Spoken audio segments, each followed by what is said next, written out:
3, 2, 1.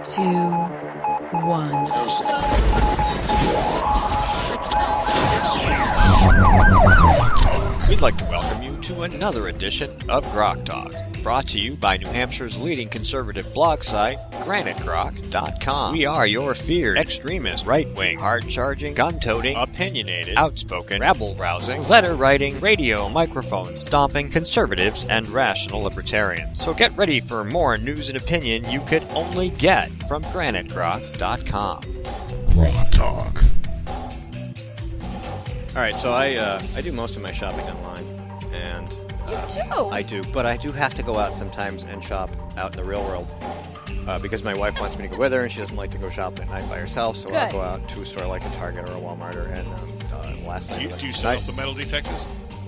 No, I haven't set off any metal detectors yet. Yes, I do go armed.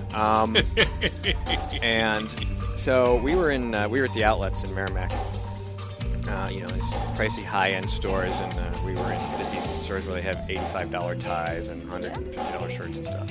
We were just looking for stuff because my wife had a gift card for the store. We're trying to find something for $40 or whatever. And we're walking around, but I'm noticing all these stores, whether it's Target or Walmart or anywhere I'm going, and you're talking Tuesday, Wednesday, Thursday, Friday nights, during the week, it's 2 weeks before Christmas, there is nobody out. Yeah, you're right.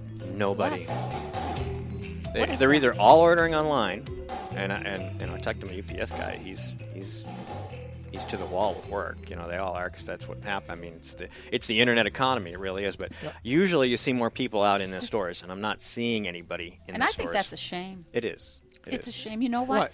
Because we are abdicating our own humanity by being so attached to that box. I hate that box because you know what? You don't talk to anybody. You don't see anybody. You don't share good energy. You don't get to say Merry Christmas, eyeball to eyeball anymore. And we are losing a sliver of our socializing. I'm telling you have no idea how much you can give to people when you go shopping and you're in a mass group and you're just present in the moment. I believe that. Excellent. Well, I had this conversation probably 20 years ago. Let's see, no, longer than that. Back in the middle 80s, we were offered a deacon's retreat for my church, and I worked for digital equipment at that time, and I had friends all over the world through the digital network. And one of the things that I was always told that when you leave DEC, you will feel a sense of loss because now you will be cut off from all those friends. And that's when I really started to realize that you can have virtual communities online, and you will have friends that are as close to you there as what you can ever get. And I just look at Granite Grok and the writers and the community that we have there. But there were a couple of older guys, much older guys, in their 60s on the deacon board, and they just couldn't get that concept of the online communities. And I'll take a little bit of issue with you, Jane, and I understand what you're getting across, but I think that the online communities can be just as strong and just as powerful as those in the real world. See, I'm not talking powerful. Well, no, I'm talking the connection. human. I look at it as the connections that you can make online are no longer geography limited. Right. And those bonds can be just as strong online. I can't touch those folk. I can't look at him and say, "Hi, Don Ewing. How the heck are you?" Careful. I mean, I need everybody to shift logical right okay, again. I can't. Hang on, let's cozy up a little here. Yeah, There we cozy go. on up, because Don, we got to get you in the. Okay. But if I lean the back, shot. does that help? Help if I No, lean it doesn't. Back? It doesn't help. It's okay. No. How does it not help? I mean, it gets me out of the shot. I don't have a No, problem with that. field of, field of view. Rearrange the camera. Oh no, here we Don go. Ewing is here. Don is one of our many contributors, and he's we like to call him the best letter writer in the state. He writes LTEs to the Yes. paper and stuff. All right, and, great stuff. We were talking about your LTEs earlier in the program before we started, actually. And Don wrote a pretty long LTE to us asking for this slot, actually. Yep, and here he is. So, Don, why are you here? I'm here to participate. Okay, you're here to participate, but you had a focus, you had an interest, you had an issue you wanted to discuss. Skip talked about terrorism and as a possible topic, and I have been a little bit thinking about that, and it seems like we're always on the trying to deal with the back end of problems. We're dealing with the back end of drugs. We're dealing with the back end of... We're fighting communism now because although we defeated it 25 or 30 years ago, we thought, well, all the communists went away. They didn't go away. They're here. They became environmentalists. They went to our colleges, universities, They and took schools, over the right? unions. They got out from under the beds and took over the dorms. Right. So it seems to me the same thing with these terrorists, the Muslim terrorists.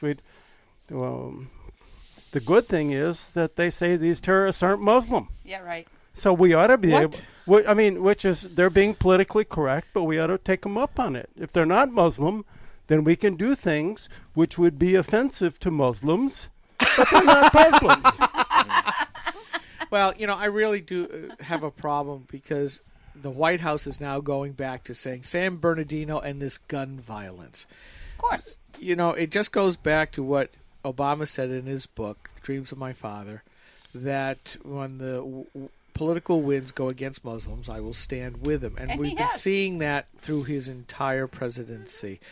But I think at this point, here they are trying to do everything they can, and I put the cartoon up on Granite Rock from Lucien.com, one of the sites I go to every day multiple times. They had a wonderful cartoon of, there's the White House saying, gun control, and then in the next pane you see ordinary folks going into the gun shop. Mm-hmm. And I think people are starting to realize... and Obama's saying from the White House we need a gun ban, and the people are saying as they walk into the store, we need a gun. Right. And the next frame is ISIS saying, yes, gun control. Yes. Because we like unarmed targets. Yes. Just like every crazy person. I have to ask what kind of Shiite head Obama actually is, because he's standing with Iran more than anything else. He seems to be a Shiite sympathizer. Yes. Yet, if you look at his origins, Kenya, Indonesia, whether or not he was born any particular place, I don't care. The fact is, some of his leanings come from the Kenyan influence, and some come from the Indonesian. Isn't Valerie Jarrett Iranian? Yes, Well, that's where I was going next, because Shiites are a small minority in both Kenya and Indonesia. But of course, they are the dominant faction in Iran. And yes, Valerie Jarrett is Iranian. What kind of marriage have we really got here in the White House? Is what I want to know. Well, That's scary stuff. They're also the Valerie Jarrett's. By the way, you have to move over that way just a Hang little on bit. a minute. Jen's going to start getting uncomfortable. No, we need a wider lens for our camera, or a bunch of little cameras. But you look at the Chicago elite that from where she comes from, and they're all socialist, and they make no bones about it. And you've got that connection as well. Which it's again, I mean, look at the East Coast states in particular, but most of the states that have got big capital cities in them, they've got this same problem. Whether it's New York State with the conservatives upstate trying to elect conservative folks to their state legislature, and Chicago with Illinois. When they say it won't play in Peoria, they're not saying it has to be communist to play there. It's freaking agricultural. These people are conservative, more so than we are probably.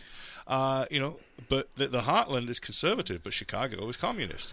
And so what you've got is you've got these failed city-states, and they are practically city-states within much larger sovereign nations of Massachusetts, New York, Illinois, etc., and Michigan. Let's not forget, Dearbornistan, the greater Detroit, the greater Detroit Sharia Empire. These places are socialist, and they're in some cases going Islamic. Yeah. Great point. Well, we got a court case coming up, the one man, one vote case, where instead of looking at the population, Texas, some people in Texas have sued, and it's now made it to the Supreme Court, where it's going to be not the population, but the population of legal voters, which may very well decrease the importance of the large urban areas and better get the folks like us out in the logical flyover country. More to the point, it will diminish the influence of the illegal aliens, because right now that's right. It is the illegal aliens or temporary residents that cannot vote but are counted as part of the population. That's the whole court case. That skew the number of congressional districts in favor of the states with the stupid sympathizers that let them in the first place. I did not know that. Now, see, I learned something today. I did not understand I'd read some of that a couple of weeks ago, so I'm with you, Skip. Yeah. But we get away from Don. Don, sorry about it. We're just ADD. We're going to get back to that. I posted the video yesterday of a woman who was raised Muslim who had some things to say about Islam, and we're going to play that right here for a second. Hey, everyone. I have been putting off making a video for a long time, and I have been trying to control my temper in my new effort to be a better person. However, seeing as to how people won't stop being dimwits, I'm going to have to spell this out for you.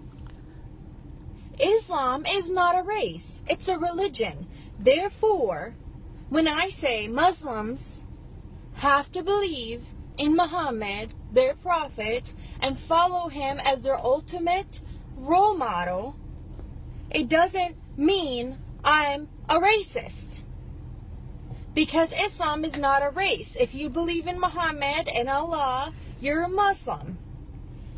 If you follow Muhammad as your ultimate role model, you're a Muslim. What did Muhammad do? He was a rapist, a pedophile, a mass murderer, not to mention a warmonger, liar, cheater, thief, adulterer. So you might want to listen to the rest of that. It's 8.5 minutes long. I'm not going to play the whole thing, but great she basically goes. She goes like a through the Democrat actual. politician. She goes through the history of Muhammad because she's Muslim. She learns it. She knows the Quran. It's a great, And so she explains how he started out trying to be peaceful, and that didn't work. So he became a warmonger, and it just went where she just said, and that's who he is. And she talks about how if you say you are a good Muslim, then you must do these things that Muhammad said you should do. And that goes right back to the origin. You know, whatever you think of Judaism and its heroes and Christianity and Jesus, basically good, fine, upstanding people stood up and said, I know the mind of God, follow me, paraphrasing.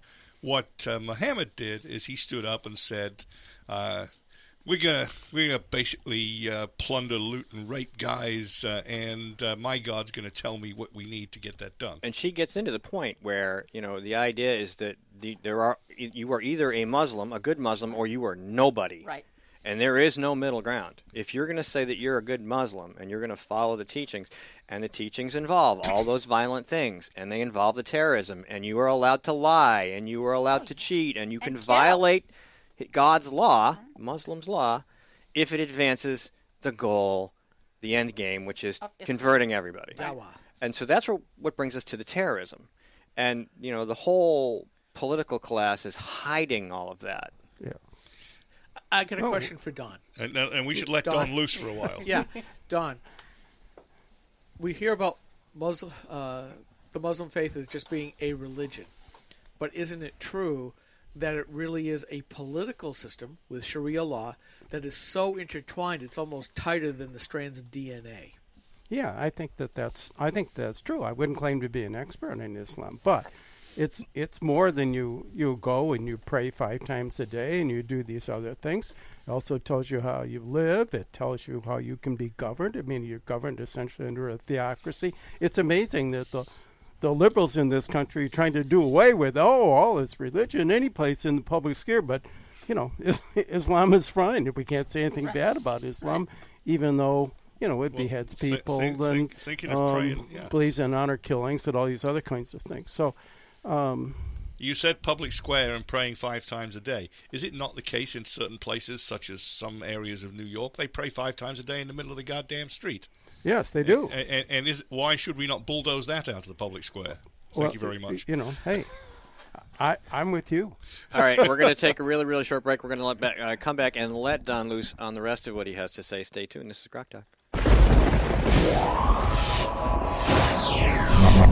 Grok Talk.